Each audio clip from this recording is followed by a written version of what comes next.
Bismillahirrahmanirrahim. Assalamualaikum warahmatullahi wabarakatuh. Bagaimana keadaannya anak-anakku sekalian?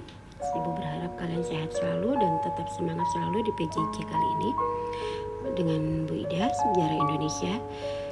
Ya, anak-anakku, kita minggu ini membahas tentang masa demokrasi liberal di Indonesia 1950 sampai dengan 1959. Jadi setelah Indonesia merdeka, Indonesia itu menganut demokrasi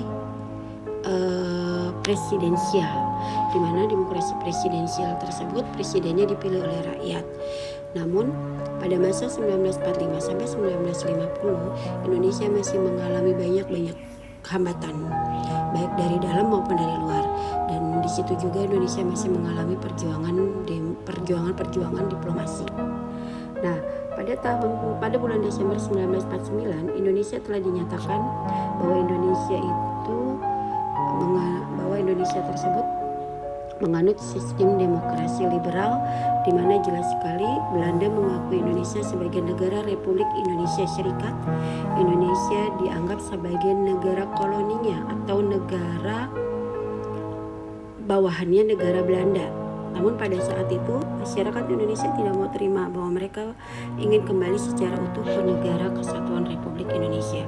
Nah, ini adalah tujuan pembelajarannya, di mana pada masa demokrasi liberal dalam bidang politik, dalam bidang ekonomi, dalam bidang sosial budaya, dalam bidang pendidikan, kalian diharapkan bisa mengidentifikasikan pada masa demokrasi liberal tersebut.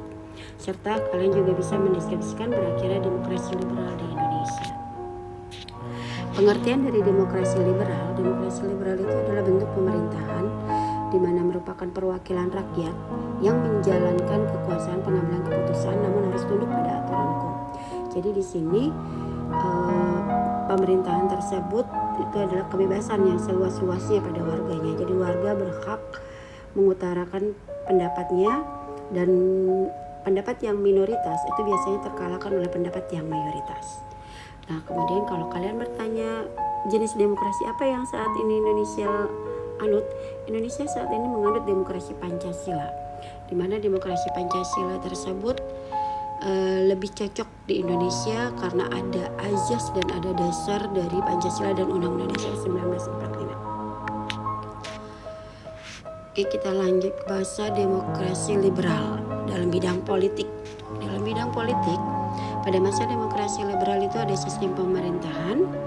Sistem pemerintahan di Indonesia itu yang pernah memegang pemerintahan ada 7 kabinet. Jadi di sini kalian bisa mengetahui bahwa kabinet apa yang berkuasa pada saat tersebut. Jadi selain presiden juga ada perdana menteri yang menjadi ketua dari kelompok-kelompok partai yang menang pada saat pemilu atau pada saat masa demokrasi liberal. Jadi pada tahun 1948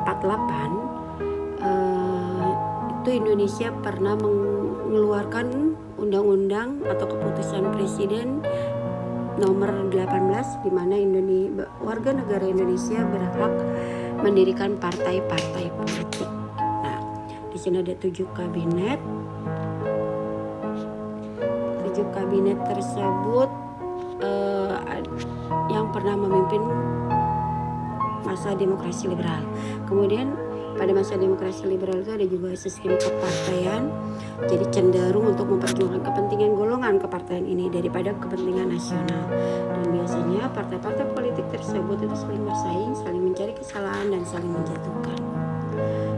Juga pemilihan umum pertama itu dilakukan di tahun 1955. Jadi Indonesia mulai mencanangkan dirinya pada tahun 1955 itu sebagai negara demokrasi, di mana mereka pada pemilihan umum tersebut mereka memilih wakil-wakil rakyat yang akan duduk dalam DPR atau Dewan Perwakilan Rakyat. Dalam bidang politik pada masa demokrasi liberal itu ada aturan-aturan atau ada kebijakan-kebijakannya, yaitu dikenal dengan Gunting Safrudin. dipimpin oleh Safrudin Prawiranegara yang pada saat itu yaitu Menteri Keuangan untuk mengatasi defisit anggaran dan mengurangi peredaran uang. Jadi mata uang Indonesia itu dipotong, yang tadinya 5.000 jadi Rp5 dan seterusnya.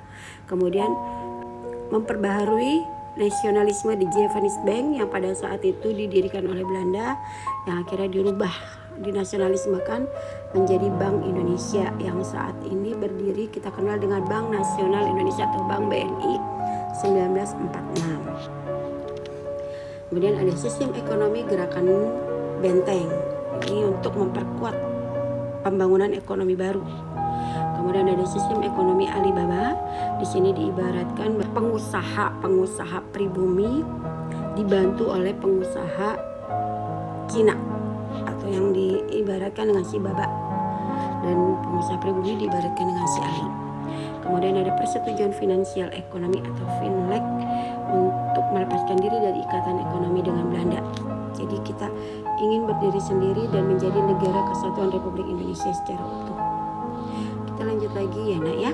Dalam bidang sosial dan budaya, Indonesia dianggap berhasil pada masa itu, di mana Indonesia juga telah membuat film-film nasional, dan juga ada kelompok pelukis, ada kelompok kesenian, dan kelompok-kelompok yang berhubungan dengan kehidupan sosial dan budaya.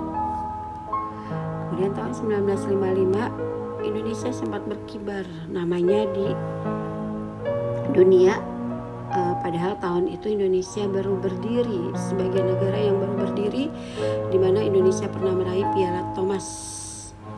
Piala Thomas ini dalam cabang bulu tangkis atau badminton. Jadi bukan hanya yang saat ini kalian kenal seperti Markis Kido dan lain-lain.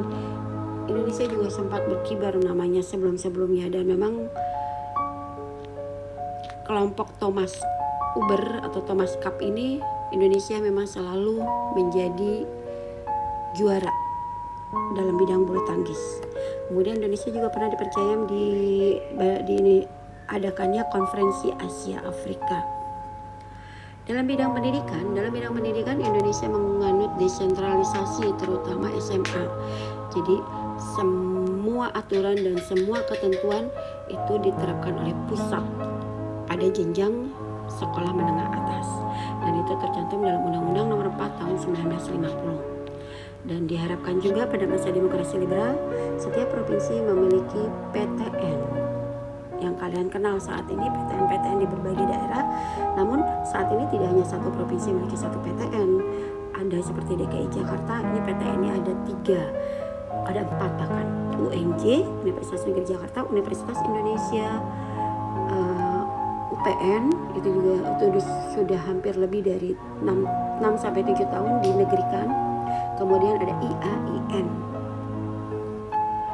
Dan perlu kalian ketahui, kakak kelas kalian hampir sekitar 50 orang sudah keterima di PTN, dan saat ini sedang berlangsung pengumuman untuk ujian mandiri di beberapa PTN. Jadi masih banyak yang kami dari pihak sekolah atau ibu menunggu hasil-hasil dari PTN tersebut. Jadi kami juga berharap sekali di tangan kalian lebih banyak lagi yang keterima dalam PTN di masa kalian nanti lulus kelas 12 ini. Kemudian pada masa itu dalam bidang pendidikan juga diwajibkan penggunaan bahasa Indonesia pada sekolah-sekolah dasar. Akhir dari masa demokrasi liberal di Indonesia itu yang awalnya muncul karena Mosi tidak percaya dari masyarakat pada kabinet yang memimpin. Kemudian ingin melepaskan UUDS atau Undang-Undang Dasar sementara 1950 yang tidak cocok dengan Pancasila dan Undang-Undang Dasar 1945. Jadi kembali lagi ke Undang-Undang Dasar 1945. Dan dikeluarkannya Dekret Presiden 5 Juli 1959. Kenapa dikeluarkan oleh Presiden Soekarno? Karena untuk memulihkan keamanan pada masa itu, yang akhirnya berakhirlah masa demokrasi liberal dan muncullah demokrasi terpimpin. Ibu kira cukup sekian penjelasan dari Ibu, dan setelah ini kalian bisa melihat di Google Form ada tugas buat kalian dan Ibu berharap kalian bisa mengerjakannya dengan baik untuk bekal kalian di kelas 12 ini, dan Ibu berharap kalian tetap sehat dan tetap semangat. Waalaikumsalam warahmatullahi wabarakatuh.